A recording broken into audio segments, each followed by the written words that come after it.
ನಾಳೆ ಕೇಂದ್ರ ಬಜೆಟ್ ಮಂಡನೆ ಆಗ್ತಾ ಇದೆ. ರಾಜ್ಯಕ್ಕೂ ಕೂಡ ಸಾಕಷ್ಟು ನಿರೀಕ್ಷೆಗಳಿದೆ. ಹಲವಾರು ಯೋಜನೆಗಳಿಗೆ ಅನುದಾನವನ್ನು ಒಂದು ಕಡೆ ಇದು ಕೊಡುತ್ತಾ ಹಲವಾರು ಯೋಜನೆಗಳು ಮಾಡ್ತಾ ಇದೆಯಪ್ಪ ರಾಜ್ಯ. ಇವೆಲ್ಲವುಗಳಿಗೂ ಕೂಡ ಕೇಂದ್ರದಿಂದ ಅನುದಾನ ಸಿಗುತ್ತಾ ಅಂತ ಪ್ರಶ್ನೆ ಇದೆ. ಇಲ್ಲಿ ಭದ್ರಾ ಮೇಲ್ದಂಡೆಗೆ ಘೋಷಣೆ ಮಾಡಿದಂತಹ 5,300 ಕೋಟಿ ರೂಪಾಯಿ ಈಗಲಾದರೂ ಬಿಡುಗಡೆ ಆಗುತ್ತಾ ಅಂತ ಪ್ರಶ್ನೆ ಇದೆ. ಇಲ್ಲಿ ಸ್ಮಾರ್ಟ್ ಸಿಟಿ ಮೆಟ್ರೋ 4ನೇ ಹಂತಕ್ಕೆ ಅನುದಾನವನ್ನು ಕೊಡುತ್ತಾ ಇದು ಈ ಒಂದು ಬಜೆಟ್. ರಸ್ತೆ ಸುರಂಗ ಮಾರ್ಗಕ್ಕೆ ಅನುದಾನವನ್ನು ಕೊಡುತ್ತಾ ಕೇಂದ್ರ ಸರ್ಕಾರ.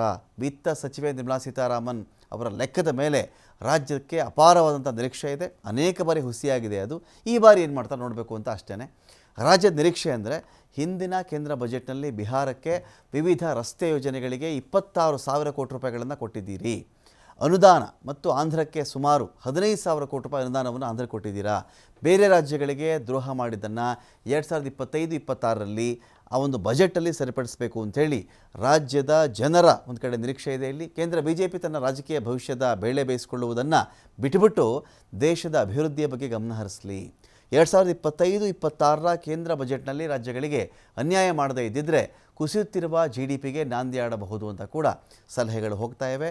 ಯಾವೆಲ್ಲ ಹೊಸ ನಿರೀಕ್ಷೆಗಳು, ಯೋಜನೆಗಳ ನಿರೀಕ್ಷೆ ಇದೆ ಅಂತ ಹೇಳಿದ್ರೆ, ಬೆಂಗಳೂರು ದಕ್ಷಿಣ ಪಶ್ಚಿಮ ಹೊರವಲಯದಲ್ಲಿ ಮೆಟ್ರೋ 4ನೇ ಹಂತಕ್ಕೆ ಅನುದಾನ.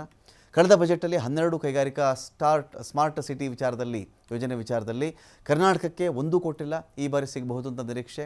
ಸೆಮಿ ಕಂಡಕ್ಟರ್ ಹೂಡಿಕೆಗೆ ಬೇಕಾಗುವಂತಹ ಎಲ್ಲ ಸೌಲಭ್ಯಗಳಿದ್ದರೂ ಕಳೆದ ಬಾರಿ ಬೇರೆ ರಾಜ್ಯಗಳಿಗೆ ಇದನ್ನು ಕೊಡಲಾಗಿದೆ. ಈ ಬಾರಿ ರಾಜ್ಯಕ್ಕೇ ಇದು ಬರಬೇಕು ಅಂತ ನಿರೀಕ್ಷೆ ಇದೆ. ರಾಜ್ಯದ ಪ್ರಮುಖ ನಗರಗಳಲ್ಲಿ ಹೊಸ ಬಸ್ ಟರ್ಮಿನಲ್ ಅಭಿವೃದ್ಧಿಗೆ ಯೋಜನೆ ರೂಪಿಸಲಾಗ್ತಾ ಇದೆ. ರೈತರಿಗೆ ಬೆಂಬಲ ಬೆಲೆ ಕೊಡುವ ಒಂದು ಸಲುವಾಗಿ ಹೊಸ ಕೋಲ್ಡ್ ಸ್ಟೋರೇಜ್ ಸ್ಥಾಪನೆ ಆಗಬೇಕು ಅಂತ. ಕೃಷಿಗೆ ನೆರವಾಗುವ ದೃಷ್ಟಿಯಿಂದ ಹೊಸ ಕೆರೆಗಳನ್ನು ಪುನರ್ ವ್ಯವಸ್ಥೆಗೊಳಿಸುವ ಮತ್ತು ಸುಧಾರಣೆಗೊಳಿಸುವಂಥ ಯೋಜನೆಗಳನ್ನು ಜಾರಿ ಮಾಡಬೇಕು ಅಂತ ತೀರ್ಮಾನ ಆಗ್ತಾ ಇದೆ. ಬೆಂಗಳೂರು ಮೈಸೂರು ಹೈಸ್ಪೀಡ್ ರೈಲು ಯೋಜನೆಗೆ ಹೊಸ ಹೂಡಿಕೆಗಳು. ಹಳ್ಳಿಗಳಲ್ಲಿ ಪ್ರಾಥಮಿಕ ಆರೋಗ್ಯ ಕೇಂದ್ರಗಳ ವಿಸ್ತರಣೆಗೆ ಯೋಜನೆ. ಯುವ ಜನತೆಗಾಗಿ ವೃತ್ತಿಪರ ಹೊಸ ತರಬೇತಿ ಕೇಂದ್ರಗಳನ್ನು ಸ್ಥಾಪನೆ ಮಾಡೋದು. ಬೆಂಗಳೂರು ಹುಬ್ಬಳ್ಳಿ ಧಾರವಾಡದಲ್ಲಿ ಹೂಡಿಕೆ ಆಕರ್ಷಣೆ ಆಗುವಂತೆ ಮಾಡಲು ಕೈಗಾರಿಕಾ ಪಾರ್ಕ್ಗಳ ಸ್ಥಾಪನೆ ಮಾಡುವುದು ಈ ಒಂದು ಉದ್ದೇಶ ಇದೆ. ಯಾವುದಕ್ಕೆ ಅನುದಾನ ಅಂತ ಚೆಕ್ ಮಾಡಿಕೊಂಡಾಗ 5,300 ಕೋಟಿ ಬರಬೇಕಪ್ಪ ಭದ್ರಾ ಮೇಲ್ದಂಡೆ ಯೋಜನೆಗೆ, ಅದನ್ನು ಬಿಡುಗಡೆ ಮಾಡಿ. ಮೂಲಸೌಕರ್ಯ ಒದಗಿಸಬೇಕು ಅಂದರೆ 10,000 ಕೋಟಿ ಬೇಕಾಗುತ್ತೆ. ಅಮೃತ ಅಡಿಯಲ್ಲಿ 15ನೇ ಹಣಕಾಸು ಆಯೋಗದ ಶಿಫಾರಸುಗಳ ಪ್ರಕಾರ ರಾಜ್ಯದ ಪಾಲು ಕಡಿತ ಸರಿದೂಗಿಸಬೇಕು ಅಂತ ಹೇಳಿದ್ರೆ 5,495 ಕೋಟಿ ರೂಪಾಯಿಗಳು ಬೇಕಾಗ್ತವೆ. ಪೆರಿಫೆರಲ್ ರಿಂಗ್ ರೋಡ್ ಜಲಮೂಲಗಳ ಪುನಶ್ಚೇತನಕ್ಕೆ 6,000 ಕೋಟಿ ರೂಪಾಯಿ ಬೇಕು, ವಿಶೇಷ ಅನುದಾನ. ಬೆಂಗಳೂರಲ್ಲಿ 2 ಸುರಂಗ 2 ಎಲಿವೇಟೆಡ್ ಕಾರಿಡಾರ್ಗಳಿಗೆ 36,350 ಕೋಟಿ ರೂಪಾಯಿಗಿಂತ ಹೆಚ್ಚಿನ ಹಣ ಬೇಕಾಗುತ್ತೆ.